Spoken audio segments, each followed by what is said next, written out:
Иста работа, различна плата. Оваа неправда мора да престане.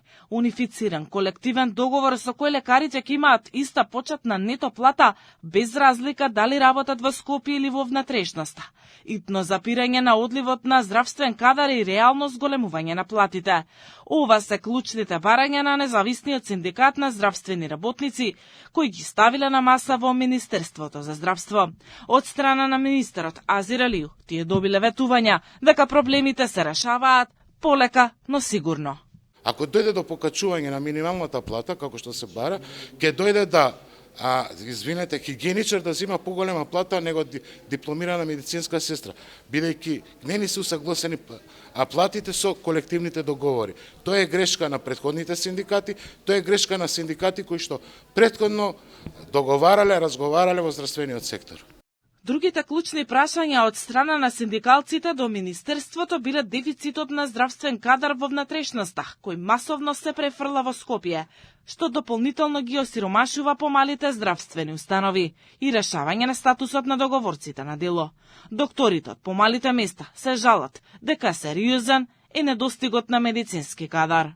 За 4 години треба да дојде до 40 до 50% покачување на платата на вработените во здравствениот сектор.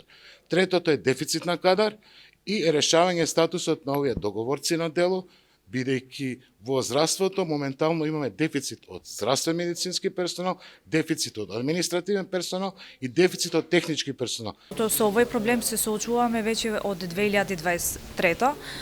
Значи проблемот е сериозен, пошто моментално кај нас работат само 3 лекари во идна медицинска помош и дежурат специјализантите. Тоа што можам да кажам дека тоа е многу упорно.